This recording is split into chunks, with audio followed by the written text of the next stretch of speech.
بسم اللہ الرحمن الرحیم۔ السلام علیکم۔ جیسے ہی اذان کی آواز میرے کانوں میں آئی تو میں وضو کرنے کے ارادے سے اٹھ گئی تھی۔ میرے ابا جو مسجد کے امام تھے وہ پہلے ہی مسجد جا چکے تھے۔ اماں بھی نماز کی تیاری کرنے لگی۔ میں نے چھوٹی بہن کو اٹھایا جو اس وقت بھی سونے میں مصروف تھی۔ اماں کو اس کا بے وقت کا سونا ایک آنکھ نہ بھاتا تھا، لیکن وہ گھر میں سب سے چھوٹی تھی، اسی لیے لاڈلی بھی تھی۔ میں اماں کو منع کرتی کہ اسے کچھ بھی نہ کہا کریں، وہ خود ہی نماز کی پابند ہو جائے گی، لیکن اماں کو اس سے ایسی کوئی امید نہیں تھی۔ جیسے ہی میں اور اماں نماز سے فارغ ہوئے، ابا بھی تھوڑی دیر کے بعد گھر تشریف لے آئے۔ میرے ابا اس عمر میں نورانی چہرہ لیے ایک باریش انسان تھے۔ ان کی محلے میں بہت عزت تھی کیونکہ وہ مسجد کے امام تھے۔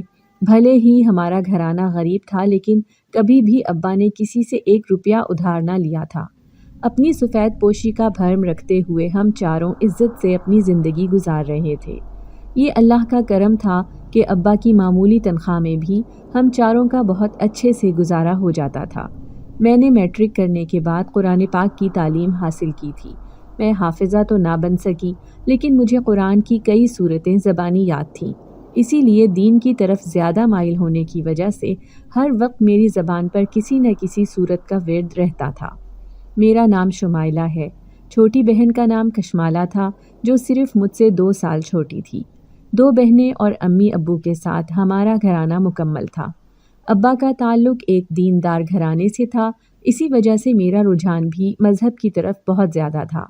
ہاں، لیکن کشمالہ مذہب کے معاملے میں تھوڑی سست تھی۔ جبھی تو اس نے ضد کر کے میٹرک کرنے کے بعد کالج میں ایڈمیشن لے لیا تھا، جبکہ میں نے اماں ابا کے کہنے پر صرف میٹرک تک تعلیم حاصل کی۔ اس کے بعد اماں کے ساتھ گھرداری میں ہاتھ بٹانے لگی۔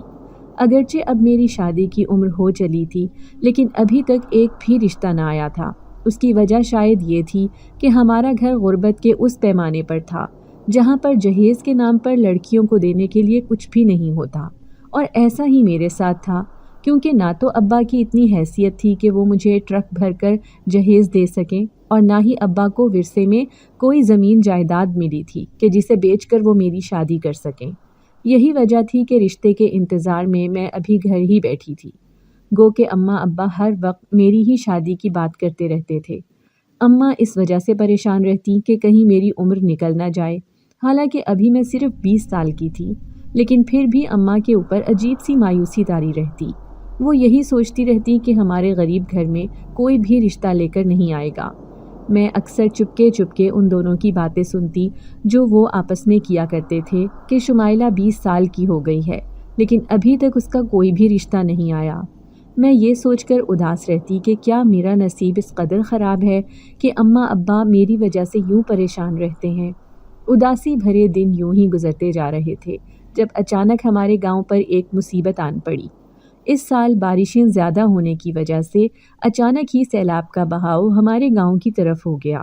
یوں گاؤں کی مسجد میں اعلان ہونے لگا کہ جلد سے جلد اس گاؤں کو خالی کر دیا جائے، ایسا نہ ہو کہ سب سیلاب کے زیر اثر آ جائیں۔ پورے گاؤں میں ایک خوف و ہراس پھیل گیا تھا۔ ہر ایک شخص جلد سے جلد اس گاؤں سے جانا چاہتا تھا، کیونکہ سیلاب کا خوف سب کے اوپر حاوی ہو گیا تھا۔ ایسے میں میرے ابا بھی پریشانی کے عالم میں گھر آئے تھے۔ انہوں نے معمولی سامان باندھنے کو کہا اور پھر ہم دونوں کو ساتھ لے کر اس گاؤں سے نکل آئے۔ ابا کا کوئی جان پہچان کا رشتہ دار بنا تھا، جو بھی رشتہ دار تھے وہ کسی دوسرے صوبے میں رہتے تھے۔ نہ ہی ہمارے پاس اتنے پیسے تھے کہ ہم اتنا زیادہ کرایہ لگا کر اپنے کسی رشتہ دار کے گھر جا کر رہ سکتے۔ اسی لیے گاؤں سے تھوڑی سی دور ایک شہر میں آ گئے۔ یہاں پر گاؤں کے ایک پرانے جاننے والے رہتے تھے۔ ان کی مدد سے ابا نے ایک پرانا سا گھر لیا اور ہم دونوں کے ساتھ اس گھر میں رہنے لگے۔ وہ گھر کسی کا بھی نہیں تھا۔ اس آدمی کا کہنا تھا کہ یہ گھر کئی سالوں سے بند پڑا ہے، اس کا مالک کسی حادثے میں فوت ہو گیا تھا، یوں تب سے یہ لاوارث حالت میں ہی پڑا تھا۔ جیسے ہی ہم اس گھر میں آئے تو مجھے اس گھر کو دیکھ کر عجیب سا خوف محسوس ہوا، کیونکہ گھر میں 4 کمرے تھے، لیکن گھر کی دیواروں سے عجیب ویرانی اور بوسیدگی ٹپک رہی تھی۔ گھر کے صحن میں بیچوں بیچ کھڑا ہوا وہ پرانا سا درخت جس کی شاخیں زمین کو چھو رہی تھیں، اسے دیکھ کر خوف محسوس ہوتا تھا۔ اماں کو اس گھر کو دیکھ دیکھ کر ہول اٹھ رہے تھے۔ وہ ابا سے دبے لہجے میں کہنے لگی، اس گھر کو دیکھ کر مجھے عجیب سے خیالات آ رہے ہیں۔ ایسا تو نہیں کہ سالوں سے بند پڑے اس گھر میں کسی آسیب وغیرہ کا اثر ہو، لیکن ابا نے کہا ایسا کچھ نہیں ہوتا۔ اگر کوئی مخلوق اس گھر میں رہتی بھی ہوگی تو وہ ہمارے نماز قرآن پڑھنے کی وجہ سے یہاں سے چلی جائے گی، کیونکہ الحمدللہ میں بھی 5 وقت نماز پڑھنے کا عادی ہوں اور تم دونوں بھی نماز پڑھنے کی پابند ہو، اور پھر ہماری بیٹی شمائلہ تو نماز قرآن پڑھے بغیر کبھی سوئے گی بھی نہیں اور اٹھتے ہی قرآن کی تلاوت بھی کرتی ہے۔ ایسے میں اس قسم کے خیالات اپنے دماغ میں پیدا نہ کرو۔ ابا کے اس طرح کہنے پر میں اور اماں خاموش ہو گئے تھے، لیکن گھر میں پھیلے ہوئے خوفناک سناٹے اور وحشت نے سچ میں ہی میرے اوسان خطا کر دیے تھے۔ کشمالہ تو تھی ہی صدا کی ڈرپوک۔ وہ کہنے لگی، باجی مجھے یہ گھر ٹھیک نہیں لگ رہا، مجبوری میں بھلے ہی ہم اس گھر میں آ گئے ہیں، لیکن دیکھنا ہمارے ساتھ کیا کیا واقعات پیش آئیں گے۔ آپ کو پتہ ہے کل میں پوری رات سو نہیں پائی تھی، ایسے لگ رہا تھا جیسے کوئی دروازے کے پاس کھڑا ہو۔ اس کی اس بات نے مجھے بھی خوف میں مبتلا کر دیا تھا، لیکن میں نے اسے تسلی دی اور کہنے لگی کہ اس وقت پریشانی کا عالم ہے، ابا اماں کے سامنے ایسی باتیں نہ کرو، تمہیں معلوم ہے کہ ہمارے حالات کیسے ہیں۔ نہ صرف ٹھکانہ چھن گیا بلکہ ایسا لگتا ہے کہ اب کبھی دوبارہ ہم گاؤں بھی واپس نہ جا سکیں گے، کیونکہ ابا اماں کو بتا رہے تھے کہ پورے گاؤں میں سیلاب آ گیا ہے اور گھر میں موجود پانی چھتوں کو چھو رہا تھا، جس کی وجہ سے اکثر گاؤں کے گھر ڈوب چکے ہیں۔ کشمالہ یہ سن کر رونے لگی۔ وہ واقعی ہی بری طرح ڈری ہوئی تھی، لیکن میں اسے تسلی دینے میں مصروف تھی۔ ایک دن میں نماز پڑھ کر سوئی تو آدھی رات کو آنکھ کھل گئی۔ پیاس سے حلق سوکھ رہا تھا۔ ابا اماں دوسرے کمرے میں سو رہے تھے، جبکہ میں اور کشمالہ اس چھوٹے سے کمرے میں سوئے تھے۔ کشمالہ گہری نیند میں تھی، میں اس کی نیند خراب نہیں کرنا چاہتی تھی، اسی لیے ناچار خود ہی اکیلی اٹھ کر صحن میں آئی اور پھر چولہے کے قریب رکھے ہوئے گھڑے سے پانی نکال کر پینے لگی۔ پانی پیتے پیتے اچانک ہی پلٹی تھی، کیونکہ مجھے درخت کے نیچے کسی کا سایہ دکھائی دیا تھا۔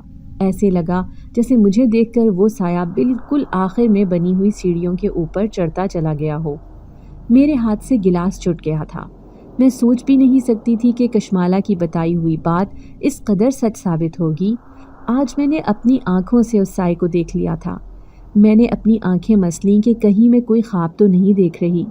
نہیں، ابھی میں نے تھوڑی دیر پہلے ہی تو اس سائے کو سیڑھیوں کی طرف بھاگتے ہوئے دیکھا تھا۔ میں زمین پر ایسے جم کر کھڑی تھی کہ تھوڑی سی بھی ہلی تو شاید گر جاؤں گی۔ بڑی مشکل سے قدموں کو گھسیٹتے میں بستر تک آئی تھی۔ جتنی بھی صورتیں مجھے منہ زبانی یاد تھیں، انہیں پڑھ پڑھ کر خود پر دم کرنے لگی۔ فجر کی اذان کی آواز کانوں میں پڑی تبھی مجھے نیند آئی، لیکن میں کسی صورت بھی نماز پڑھے بغیر سونا نہیں چاہتی تھی، اسی لیے اس وقت اٹھی، ہمت کر کے اکیلے ہی صحن میں گئی، وضو کیا اور جائے نماز پر کھڑی ہو گئی۔ نماز پڑھتے پڑھتے عجیب خیالات ذہن میں آ رہے تھے۔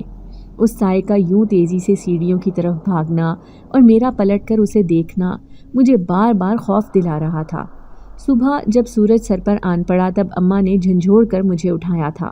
میں تھکی تھکی سی نگاہوں سے انہیں دیکھ رہی تھی۔ پوری رات جاگنے کی وجہ سے میری وقت پر آنکھ نہیں کھلی تھی۔ اماں کہنے لگیں، کتنا سو گئی شمائلہ، تم تو صبح سویرے اٹھنے کی عادی ہو، صبح نماز پڑھی تھی یا نہیں؟ تبھی میں نے کسل مندی سے اماں کو جواب دیا کہ ہاں اماں، میں نماز پڑھ کر ہی سوئی تھی۔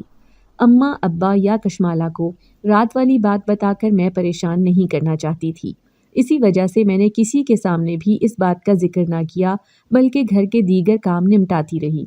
عصر کا وقت تھا جب میں تلاوت قرآن پاک کر رہی تھی، جب پڑوس کی ایک عورت چلی آئی۔ اس نے مجھے قرآن پاک پڑھتے ہوئے دیکھا تو اماں سے کہنے لگی، ماشاءاللہ بہن، تمہاری بیٹی کی آواز کس قدر دلکش ہے، اللہ تعالیٰ اسے بہت نوازے۔ ایک بات کہنی تھی، تم سے برا مت ماننا، ہمارے پورے محلے میں ایک بھی ایسی معلمہ نہیں جو بچیوں کو قرآن پاک پڑھا سکے، اسی وجہ سے اکثر مائیں اپنی بیٹیوں کو باہر قرآن پاک پڑھنے نہیں بھیجتی، کیونکہ یہاں سے مدرسہ بہت دور ہے۔ لڑکے تو آرام سے چلے جاتے ہیں، لیکن وہ بچیاں جو 11-12 سال کی ہیں وہ اتنی دور جانے سے کتراتی ہیں۔ اگر تم اپنی بیٹی سے کہو کہ وہ ان بچوں کو قرآن پاک پڑھا دے تو اس کی بڑی مہربانی ہوگی، اس طرح سے اسے ثواب بھی ملے گا اور بچیاں بھی قرآن پاک کی تعلیم حاصل کر لیں گی۔ تم تو جانتی ہو کہ آج کل ماحول اتنا اچھا نہیں کہ جوان بچیاں گھروں سے باہر جا کر کسی دور مدرسے میں دینی تعلیم حاصل کر سکے۔ میں نے فوراً ہی اماں کے سامنے رضامندی ظاہر کر دی تھی۔ ویسے بھی بچپن سے ہی میرا سپنا تھا کہ میں کسی اسکول میں استانی بنوں، لیکن قسمت نے میرا ساتھ نہ دیا تھا۔ ایسے میں بچیوں کو مدرسہ پڑھا کر میں اپنا یہ خواب بھی پورا کر سکتی تھی۔ میں تو کسی سے بھی کوئی معاوضہ نہیں لینا چاہتی تھی، لیکن اس عورت کا اصرار تھا کہ مناسب معاوضے پر میں ان کے محلے میں رہنے والی ساری بچیوں کو دینی تعلیم دے سکتی ہوں۔ دوسرے دن ہی میرے پاس 2 بچیاں قرآن پاک کی تعلیم لینے آئیں تو میں انہیں پوری دلچسپی سے پڑھانے لگی۔ میرا ڈر اور خوف تو جیسے بالکل دور ہو گیا تھا۔ میں ہر الفاظ تلفظ سے پڑھا کر اپنا حق ادا کرنا چاہتی تھی۔ ابا یہ دیکھ کر بہت خوش ہو رہے تھے۔ مجھ سے کہنے لگے، بیٹا تم نے تو میری تربیت کا حق ادا کر دیا۔ آج میری بیٹی نے جو تعلیم خود حاصل کی ہے وہ دوسروں کو دے کر اپنا فرض ادا کر رہی ہے۔ میں ابا کی بات سن کر مسکرانے لگی۔ میں تو بچوں کو پڑھانے میں مصروف ہو گئی تھی، لیکن کشمالہ کو نہ جانے کیا ہوا تھا۔ وہ اکثر اماں ابا سے اپنے سر درد کی شکایت کرتی، بار بار اماں سے کہتی کہ مجھے یہ گھر ٹھیک نہیں لگتا، میں اس گھر میں نہیں رہنا چاہتی، لیکن اماں اسے جھڑک کر خاموش کروا دیتی اور کہتی کہ اپنے ابا کو پریشان نہ کرو، وہ پہلے ہی روزگار کی وجہ سے پریشان رہتے ہیں۔ ایک دن آدھی رات کو میں اپنے کمرے میں سوئی تھی جب مجھے قرآن پاک کی تلاوت کی آواز آئی۔ یہ آواز اس کمرے سے آ رہی تھی جو ہر وقت بند رہتا تھا۔ اس کمرے میں کوئی بھی آتا جاتا نہ تھا۔ یوں تو اس گھر میں 4 کمرے تھے، لیکن ہمارے استعمال میں صرف 2 ہی تھے۔ ویسے بھی ہماری فیملی بہت چھوٹی تھی، دیگر کمروں کا استعمال ہماری ضرورت سے زیادہ تھا۔ میں حیران تھی کہ آخر آدھی رات کو قرآن پاک پڑھنے والا کون ہے؟ آواز مردانہ لیکن بہت دلکش تھی۔ میں سوچنے لگی کہ کہیں ابا تو نہیں جو مسجد میں نہ جانے کی وجہ سے گھر پر ہی قرآن پاک کی تلاوت کر رہے ہیں، لیکن آواز بہت جوان اور اجنبی معلوم ہو رہی تھی۔ میں نے سر پر دوپٹہ اوڑھا اور صحن میں چلی آئی۔ میرے جسم میں واضح لرزش تھی کیونکہ آواز اسی کمرے سے آ رہی تھی جو ہر وقت بند رہتا تھا۔ دل بری طرح دھک دھک کر رہا تھا۔ رات کے 2 بج رہے تھے یا پھر 3۔ ایسے میں اس کمرے میں کون تھا جو اس وقت قرآن پاک کی تلاوت کرنے میں مصروف تھا؟ میں دل ہی دل میں آیت الکرسی کا ورد کرتی بمشکل کانپتے وجود کے ساتھ اس کمرے کی طرف آئی تھی۔ دروازے پر باہر کی طرف سے صرف کنڈی ہی لگی تھی۔ دل چاہ رہا تھا کہ اس کنڈی کو کھول کر دروازے کے اس پار دیکھوں تو صحیح کہ آخر کون ہے جو اس قدر دلکش انداز میں قرآن پاک کی تلاوت کر رہا ہے، لیکن خوف مجھے ایسا کرنے سے روک رہا تھا، کیونکہ یہ بات تو واضح تھی کہ باہر سے کوئی بھی اندر داخل نہیں ہوا تھا، کیونکہ باہر لگی کنڈی اس بات کا ثبوت تھی کہ یہاں پر کوئی 5واں انسان موجود نہیں تھا۔ دھیرے دھیرے میں اس کمرے کی طرف بڑھنے لگی۔ اس سے پہلے کہ دروازے پر لگی کنڈی کی طرف ہاتھ بڑھاتی، اچانک ہی کسی نے میرے کندھے پر ہاتھ رکھا تو ایک زوردار چیخ میرے حلق سے برآمد ہوئی تھی۔ میں فوراً ہی پیچھے پلٹی تھی۔ وہ ابا ہی تھے جو مجھے حیرت سے دیکھ رہے تھے۔ کیا ہوا بیٹا، آدھی رات کو یہاں پر کیا کر رہی ہو؟ میں گڑبڑا کر رہ گئی۔ بمشکل ابا سے کہنے لگی، ابا مجھے اس کمرے سے آوازیں آ رہی تھیں۔ ابا تھوڑی دیر کے لیے خاموش ہوئے، لیکن اب کوئی بھی آواز نہ آئی تھی۔ شاید میں نے کسی کی عبادت میں خلل پیدا کر دیا تھا۔ بابا نے میرے سر پر ہاتھ رکھا اور پھر کہنے لگے، بیٹا چلو کمرے میں جا کر آرام کرو اور ایسے کسی بھی چیز پر دھیان مت دو۔ جو مخلوق ہمیں تنگ نہیں کرتی، ہمیں بھی اسے اس کے عمل سے نہیں روکنا چاہیے۔ ابا کی بات سن کر میں بری طرح لرز گئی تھی۔ اس کا مطلب تھا کہ ابا یہ سب جانتے تھے۔ شاید انہیں بھی یہاں پر کچھ عجیب محسوس ہو گیا تھا۔ اس پوری رات بھی میں نہ سو سکی تھی۔ فجر کی اذان جب تک کانوں میں نہ آئی میں بستر سے نہیں ہلی تھی۔ پھر اٹھ کر وضو کیا اور نماز کے لیے کھڑی ہو گئی۔ نماز پڑھتے ہی میں بستر پر لیٹی تو گہری نیند نے آ لیا۔ یوں دن چڑھے تک میں سوتی رہی۔ جب آنکھ کھلی تو میں نے سنا جب اماں ابا سے کہہ رہی تھیں کہ نہ جانے شمائلہ کو آج کل کیا ہو گیا ہے، دن چڑھے تک سوتی رہتی ہے۔ میں دیکھ رہی تھی کہ ابا نے اماں کو کوئی بھی جواب نہ دیا تھا۔ خاموشی سے وہ کام پر چلے گئے تھے۔ گھر کے حالات اتنے ٹھیک بھی نہیں تھے کیونکہ ابا کو یہاں پر مسجد میں تو کام نہیں مل سکا تھا، اس لیے وہ ایک دکان پر کام کر رہے تھے جو کتابوں کی تھی۔ دکان کسی اور کی تھی، چونکہ دکان کا مالک ایک امیر آدمی تھا، اسی لیے اسے ایک ملازم کی ضرورت تھی۔ ابا دکان پر ہی ملازمت کر کے گھر کا خرچ کسی نہ کسی طریقے سے چلا رہے تھے۔ سردیوں کی آمد تھی، اسی لیے فضا میں خنکی سی تھی۔ ایسے میں موسم کبھی بہت سرد ہو جاتا تو کبھی گرمی کا احساس پیدا ہو جاتا۔ کشمالہ کی طبیعت ٹھیک نہیں تھی، اسی لیے اماں اسے لے کر ایک سرکاری کلینک پر چلی گئی تھیں۔ ابا بھی حسب معمول دکان پر تھے۔ میں اکیلی ہی بچیوں کے ساتھ درخت کے نیچے بیٹھی انہیں قرآن پاک کا سبق دے رہی تھی۔ جب مجھے عجیب سی گرمی کا احساس ہوا، ایسے لگتا جیسے کوئی مجھے گھور رہا ہو۔ میں نے پورے گھر میں نظر دوڑائی تھی، میں نے دیکھا 2 بچیاں آپس میں بات کر رہی تھیں۔ وہ میری طرف ہنس ہنس کر ایک دوسرے سے کچھ سرگوشیاں کر رہی تھیں۔ میں سمجھ نہ سکی کہ آخر وہ کس بارے میں بات کر رہی ہیں۔ تبھی مجھے غصہ آیا تو میں نے انہیں کہا کہ تم دونوں کیوں ہنس رہی ہو؟ تو وہ کہنے لگی، باجی کیا آپ کی کوئی جڑواں بہن بھی ہے؟ ابھی جب آپ اٹھ کر گئی تھی تو سامنے کمرے میں گئی تھی، لیکن جب واپس آئیں تو آپ کو ہم نے سیڑھیوں سے واپس آتے ہوئے دیکھا تھا۔ ان دونوں چھوٹی معصوم بچیوں کی بات سن کر میرے ہوش اڑ گئے تھے۔ میں کانپتے ہوئے لہجے میں انہیں کہنے لگی، یہ تم کیا کہہ رہی ہو؟ میں ابھی تو کمرے میں ہی گئی تھی، وہ بھی تمہارے سامنے۔ تو پھر تم نے وہاں پر کس کو دیکھا تھا؟ وہ بچیاں بار بار اس بات پر اصرار کرتی رہیں کہ ہم نے آپ کو سیڑھیوں سے ہی اترتے دیکھا تھا، حالانکہ آپ پہلے کمرے میں گئی تھیں۔ میرے پاس آنے والی بچیاں تعداد میں کافی زیادہ تھیں، دیگر تو قرآن پاک پڑھنے میں مصروف تھیں، لیکن وہ دونوں بچیاں بہت چھوٹی تھیں۔ ان کی معصوم باتوں سے میں ہرگز انکار نہیں کر سکتی تھی۔ نہ جانے وہ کسی وہم کا شکار تھیں یا سچ میں ہی انہیں میری شکل میں وہاں کوئی نظر آیا تھا۔ ساری بچیوں کی چھٹی ہو گئی تھی، میں اکیلی ہی گھر میں موجود تھی۔ اماں اور کشمالہ ابھی تک نہیں لوٹی تھیں۔ بار بار دونوں بچیوں کی بات میرے ذہن میں گونج رہی تھی۔ میں دعا کرنے لگی کہ اماں جلد ہی واپس آ جائیں۔ یوں اکیلے اس بڑے سے گھر میں مجھے ڈر لگ رہا تھا۔ میں درخت کے نیچے بچھی چارپائی پر ہی لیٹ گئی اور منہ تک کپڑا اوڑھ کر سونے کی کوشش کرنے لگی۔ ابھی آنکھ لگی ہی تھی کہ اچانک مجھے تیز خوشبو محسوس ہوئی، جیسے کوئی میرے قریب سے گزرا ہو۔ میری فوراً ہی آنکھ کھل گئی تھی۔ میں ہڑبڑا کر اٹھی۔ مجھے لیٹے ہوئے 10-15 منٹ ہی تو ہوئے تھے، ایسے میں اتنی تیز خوشبو کا آنا مجھے خوف میں مبتلا کر گیا تھا۔ شام کے سائے بھی پھیلنے کو تھے کیونکہ عصر کی اذان ہونے والی تھی۔ پھر میں نے اندر کمرے میں جانے کا سوچا، ابھی اٹھنے ہی لگی تھی کہ اچانک اسی بند کمرے کا دروازہ زوردار انداز میں کھل کر بند ہوا تھا۔ میں فوراً ہی پیچھے پلٹی تھی۔ میں نے اپنی آنکھوں سے اسے کھل کر بند ہوتے دیکھا تھا۔ خود بخود کنڈی ایسے لگی جیسے کسی نے وہاں پر کھڑے ہو کر لگائی ہو۔ اب تو میں سرپٹ کمرے میں دوڑی تھی، گھٹنوں میں منہ چھپا کر دل ہی دل میں قرآنی آیات کا ورد کرنے لگی۔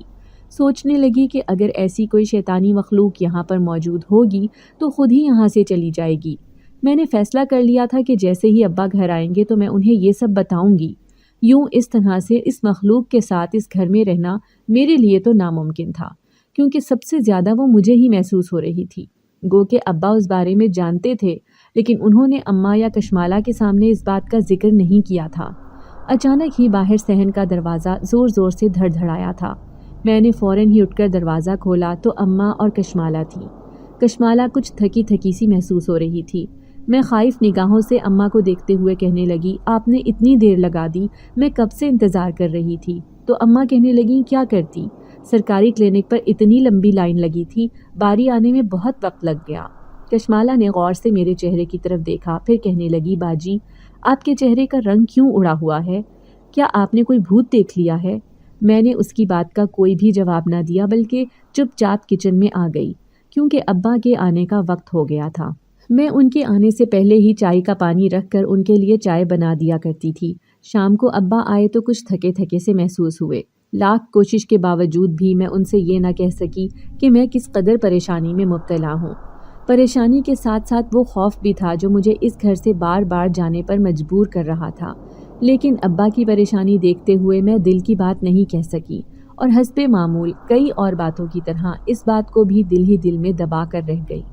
لیکن ایک دن میں حیران رہ گئی جب محلے میں رہنے والی ایک خاتون میرا رشتہ لینے اماں ابا کے پاس آئیں۔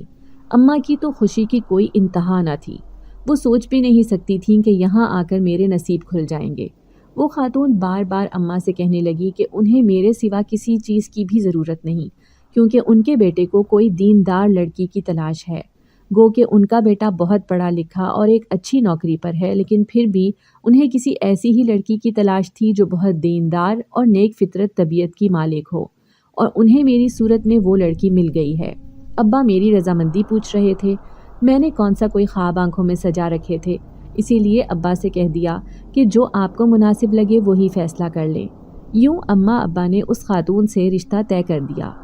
ایک بار جا کر ابا لڑکے کو دیکھنا چاہتے تھے۔ کشمالہ بہت خوش تھی، میرے پاس آ کر بار بار مجھے چھیڑنے لگی کہ اب تم پرائی ہو جاؤ گی باجی، لیکن میں خوش ہوں کہ تم اسی محلے میں رہو گی۔ اچھا ہے، میں روز تمہارے گھر آیا کروں گی۔ میں اس کی بات پر مسکرا دی تھی، یہ جانے بنا کہ دو شعلہ بار نگاہیں مجھے کس قدر نفرت سے گھور رہی ہیں۔ مجھے اپنے آس پاس کسی جلن کا احساس ہوا تھا، جیسے کسی کی آنکھوں کی تپش مجھے جلا کر راکھ کر ڈالے گی۔ عجیب سی بے چینی بھرے انداز میں نے ادھر ادھر دیکھا، لیکن میرے آس پاس تو کوئی بھی نہیں تھا۔ پھر یہ کیسا احساس تھا؟ میں اس وقت کوئی بھی بات سوچنا نہیں چاہتی تھی۔ خوش گمانی میں مبتلا میں نئے نئے خواب اپنی آنکھوں میں سجا کر اپنی آنے والی زندگی کے بارے میں سوچنے لگی۔ پھر جیسے ہی اس رات میں سوئی تو ایک ناخوشگوار احساس کے تحت آدھی رات کو میری آنکھ کھل گئی۔ آنکھ کھلتے ہی نظر کشمالہ پر پڑی جو بے خبر سو رہی تھی۔ تبھی میں اٹھ کر بیٹھی، لیکن حیران رہ گئی۔ کمرے کا دروازہ تو میں نے اپنے ہاتھوں سے بند کیا تھا اور اب اس کے دونوں پٹ کھلے پڑے تھے۔ میں نے اٹھ کر دروازہ بند کرنے ہی والی تھی کہ اچانک ایسے لگا جیسے کسی نے جھانک کر مجھے دیکھا ہو۔ میں خوف سے تھر تھر کانپنے لگی، کہیں کوئی چور ڈاکو تو نہیں؟ اس سوچ نے میرے وجود کو ہلا کر رکھ دیا تھا۔ کیا پتا کسی چور نے ہی یہ دروازہ کھولا ہو۔ کسی کا جھانکتا ہوا عکس میں نے اپنی آنکھوں سے دیکھا تھا۔ بڑی مشکل سے اٹھی اور اٹھ کر دروازہ بند کرنے باہر کی طرف آئی تو میری نظر درخت پر پڑی، جس کے نیچے کالے رنگ کے کپڑوں میں ملبوس لمبا چوڑا وجود کھڑا تھا۔ میں اسے دیکھ کر بالکل ساکت رہ گئی تھی، کیونکہ وہ انسانوں کی طرح دکھائی دینے والی مخلوق نہیں تھی، بلکہ جس طرح سے اپنی سفید آنکھوں سے گھور گھور کر وہ مجھے دیکھ رہا تھا، اس نے سر سے پاؤں تک مجھے لرزا کر رکھ دیا تھا۔ میں کسی بت کی طرح کھڑی اسے دیکھے جا رہی تھی۔ نہ جانے اس کی سفید آنکھوں نے مجھ پر کیا اثر کر ڈالا تھا کہ میں وہاں سے ہل بھی نہیں پا رہی تھی۔ آہستہ آہستہ قدم بڑھاتی جیسے ہی درخت کے نیچے گئی، اچانک ہی جسم کو زوردار جھٹکا لگا اور میں درخت کے نیچے ہی بے ہوش ہو گئی۔ نہ جانے کتنی دیر میں وہاں بے ہوش پڑی رہی، مجھے خود بھی اندازہ نہ ہوا۔ ہوش آیا تو اماں مجھے پریشان نظر آئی۔ وہ مجھ پر کچھ دم کر کے پھونک رہی تھیں۔ کشمالہ بھی پریشان نظر آ رہی تھی۔ ابا کہنے لگے، بیٹا تم رات کو بے ہوش کیوں ہو گئی تھی؟ آخر اس درخت کے نیچے رات کے آدھے پہر کیا لینے گئی تھی تم؟ میں سوچنے لگی کہ کل ہی تو میری بات پکی ہوئی تھی اور آج میں یوں بستر سے لگ گئی تھی۔ آہستہ آہستہ میرے ذہن میں اسی وجود کا خیال آیا جس کے خوفناک چہرے کو دیکھ کر میں بے ہوش ہو گئی تھی۔ میری آنکھیں لال انگارے کی طرح ہو رہی تھی۔ کشمالہ مجھے خوف زدہ نظروں سے دیکھتے ہوئے کہنے لگی، باجی آپ کو کیا ہوا ہے؟ آپ بہت بدلی بدلی لگ رہی ہیں۔ میں نے اس کی ایک بات کا کوئی بھی جواب نہ دیا، گھٹنوں میں منہ چھپا کر بیٹھ گئی اور سوچنے لگی کہ ابا سے پہلے بھی کہا تھا کہ یہ گھر ٹھیک نہیں ہے۔ رات کو تو جو کچھ میرے ساتھ ہوا تھا اسے میں نے اپنی آنکھوں سے دیکھ لیا تھا۔ اب تو مجھے اس بات پر 100% یقین تھا کہ کچھ بھی ہو یہاں پر کچھ نہ کچھ ایسا ضرور ہے جو مجھ پر حاوی ہو چکا ہے۔ وہ ہر جگہ مجھے دکھائی دیتا ہے، اپنی موجودگی کا احساس دلاتا ہے۔ اب میں بالکل خاموش رہنے لگی تھی۔ اماں بار بار مجھے نماز قرآن پڑھنے کا کہتی تو ان کے کہنے پر میں نماز پڑھنے کے لیے کھڑی تو ہو جاتی، لیکن ایسا لگتا جیسے کسی کی سفید آنکھیں مجھے کہیں نہ کہیں سے دیکھ رہی ہیں۔ پھر اس رات میں سوئی تو آدھی رات کو اچانک میری آنکھ کھل گئی۔ میں جیسے کسی ٹرانس کی کیفیت میں اٹھ کر گئی اور اسی بند کمرے کی کنڈی کھول کر اس کمرے میں داخل ہو گئی۔ وہاں جیسے ہی داخل ہوئی میرے جسم کو زوردار جھٹکا لگا تھا، کیونکہ وہاں کمرے سے آنے والی خوشبو نے میرے ہوش اڑا دیے تھے۔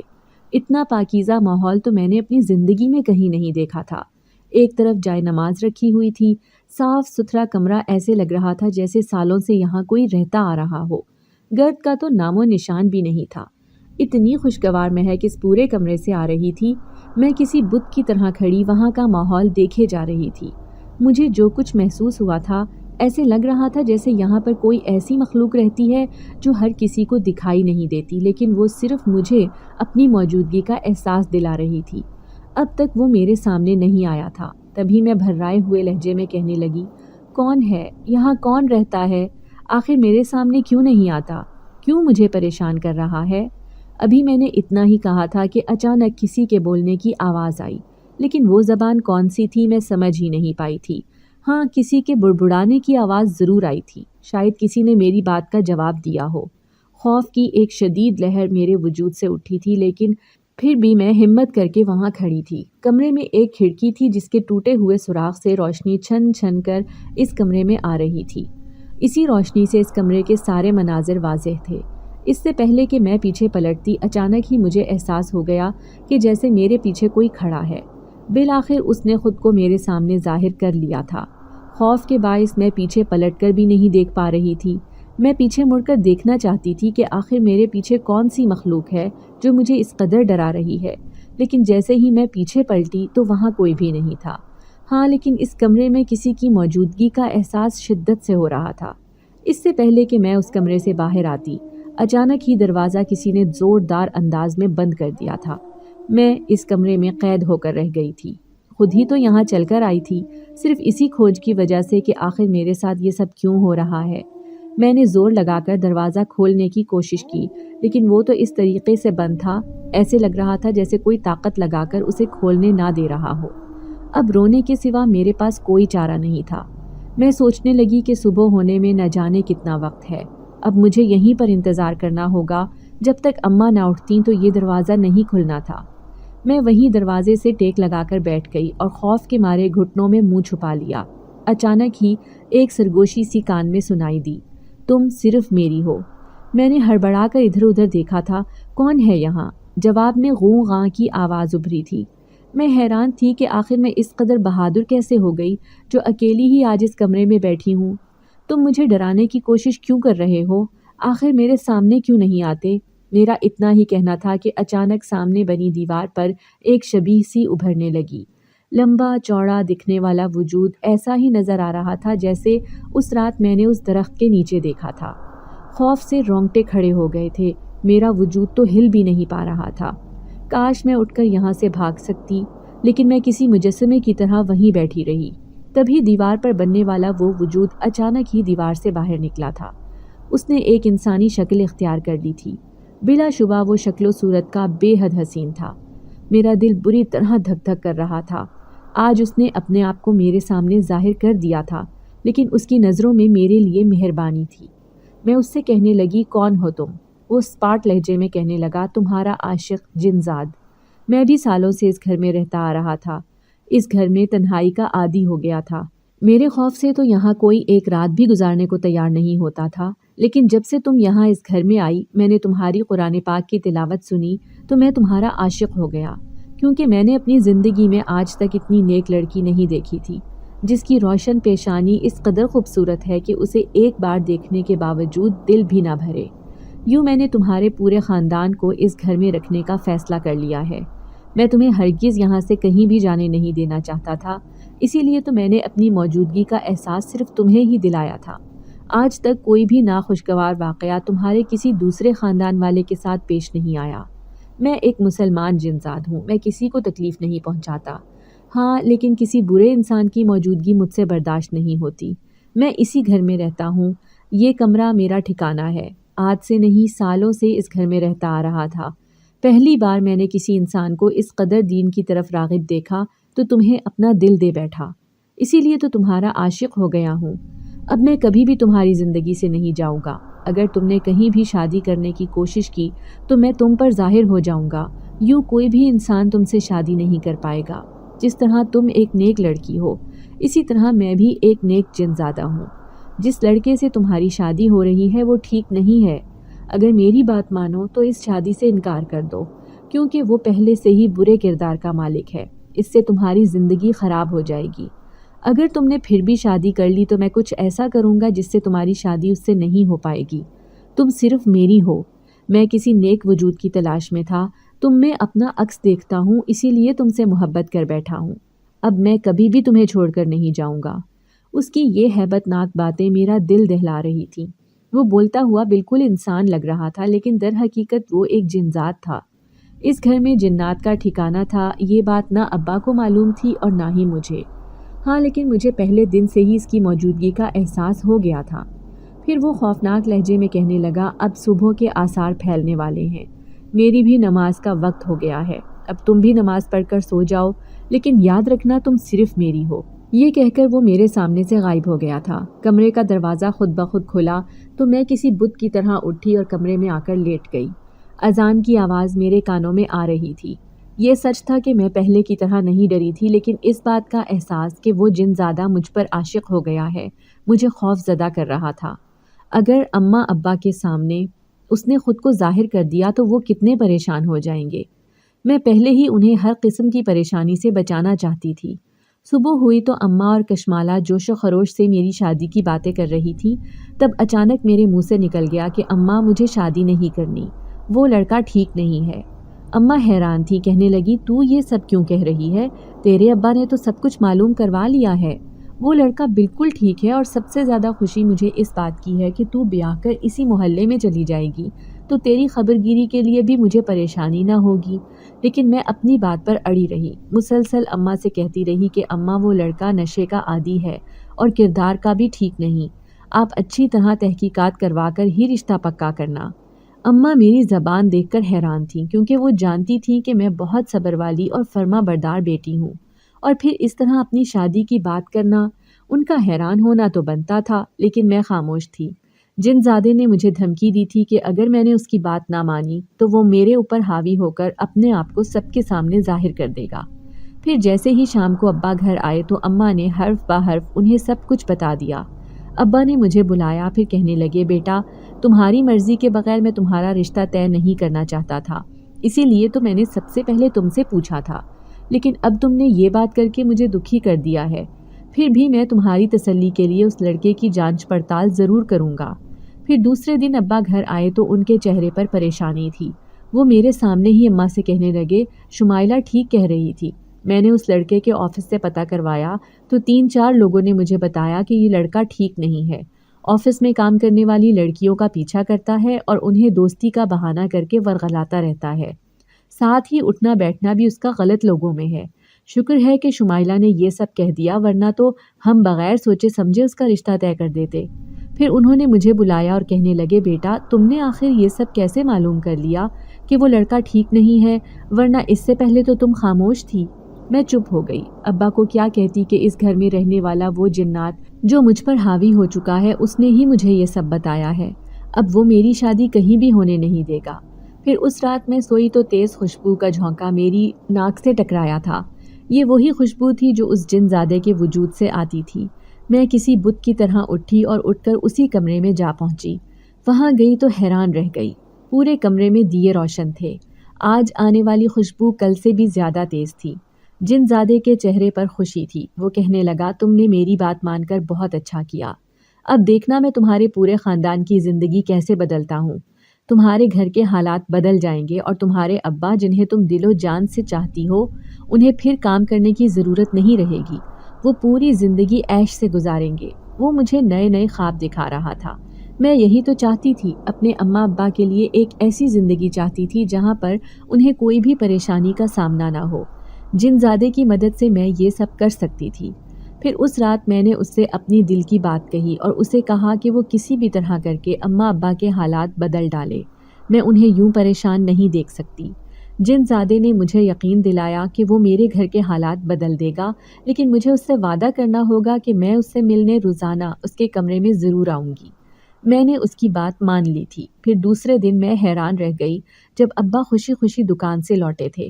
وہ کہنے لگے کہ دکان کا مالک میرے کام سے بہت خوش ہے، اس نے میری تنخواہ بڑھا دی ہے، کہہ رہا تھا کہ اگر تمہارے پاس تھوڑا بہت بھی سرمایہ ہے تو میں ایک دوسری دکان کھول رہا ہوں، تم اس میں وہ سرمایہ لگا دو، پھر ہم پارٹنرشپ پر ایک دکان بنا لیں گے۔ اماں مایوسی سے کہنے لگی، ہمارے پاس تو کوئی سرمایہ ہی نہیں، دکان پر کیسے لگاؤ گے؟ چند پیسے ہی رکھے ہیں، وہ بھی شمائلہ کی شادی کے لیے۔ میں ان کی بات خاموشی سے سن رہی تھی، اسی لیے اماں سے کہنے لگی، اماں پیسے آپ ابا کو دے دیں، اگر دکان چل پڑی تو ابا اس سے دگنا کما لیں گے۔ ابا بھی اس بات پر راضی تھے۔ پھر میرے کہنے پر اماں نے وہ ساری رقم ابا کے حوالے کر دی۔ پھر تو ابا کی دکان ایسے چلی کہ پتہ ہی نہ چلا کہ گھر کے حالات کب بدل گئے۔ اماں ابا بہت خوش تھے۔ اماں کہتی، یہ گھر تو ہمیں راس آ گیا ہے، دیکھو تو صحیح، اتنی جلدی تو کسی بادشاہ کے حالات بھی نہیں بدلتے، اور ہمارے گھر میں روپے پیسے کی ریل پیل ہو گئی ہے۔ لیکن میں جانتی تھی کہ یہ سب کیوں ہو رہا ہے، صرف اسی جن زادے کی وجہ سے جو مجھ پر حاوی ہو گیا تھا۔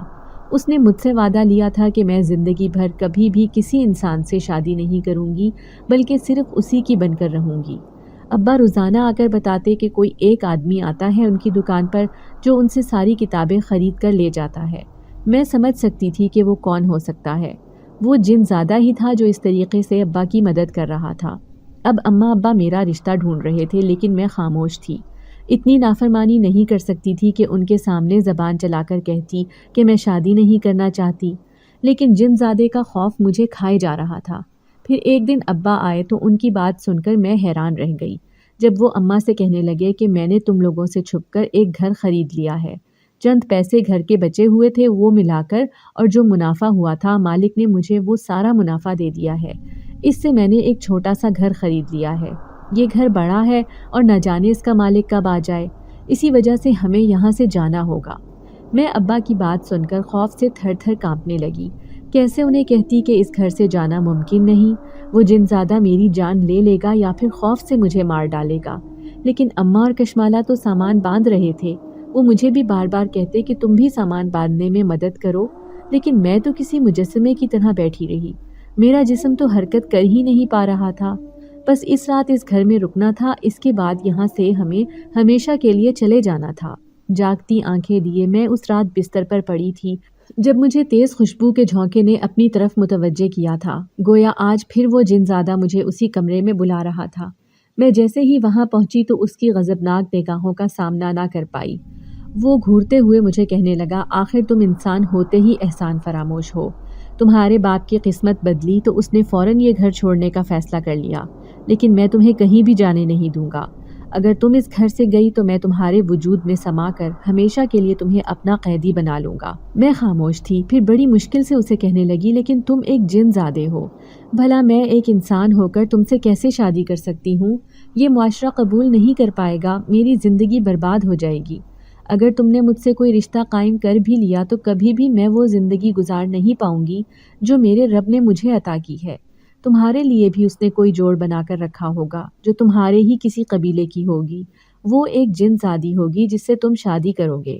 ابھی تم جا کر اسے تلاش کر سکتے ہو، وہ ضرور تمہارا انتظار کر رہی ہوگی۔ وہ میری بات سن کر خاموش تھا، پھر کہنے لگا، تم اتنے یقین سے کیسے کہہ سکتی ہو کہ میرے لیے بھی خدا نے کوئی جوڑ بنا رکھا ہے؟ میں نے دھیمے لہجے میں اسے سمجھایا، ہاں، کیونکہ انسان کے لیے انسان ہی بنا ہے اور جنزاد کے لیے کوئی جنزادی۔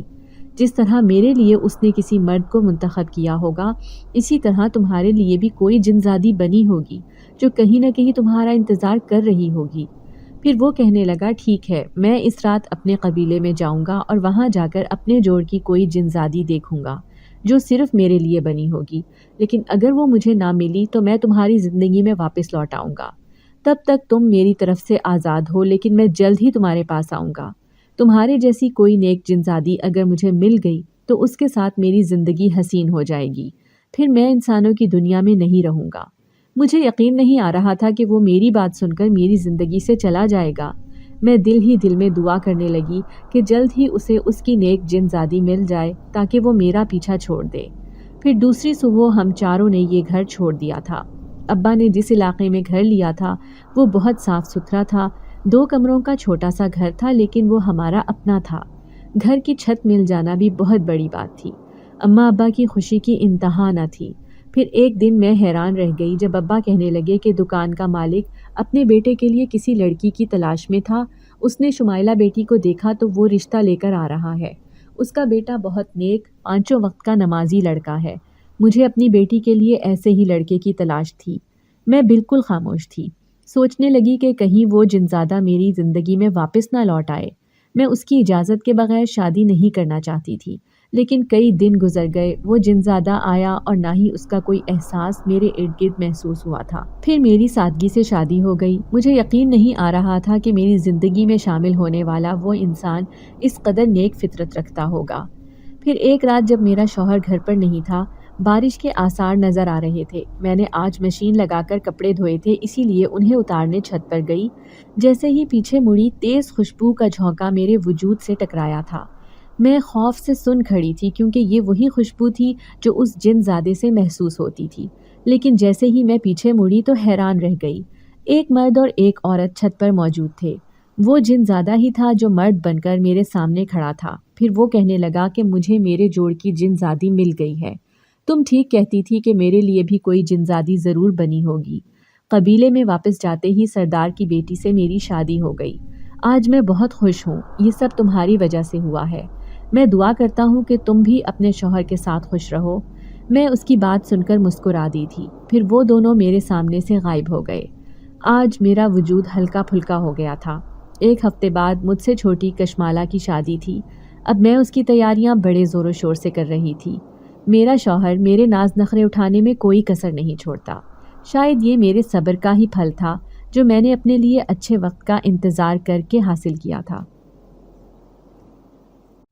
اگر آپ کو آج کی ہماری کہانی پسند آئی ہے تو اسے لائک کیجیے اور اپنے پیاروں کے ساتھ شیئر کیجیے۔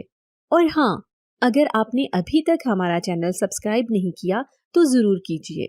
ملتے ہیں کل ایک نئی اور دلچسپ کہانی کے ساتھ۔ تب تک کے لیے اللہ حافظ۔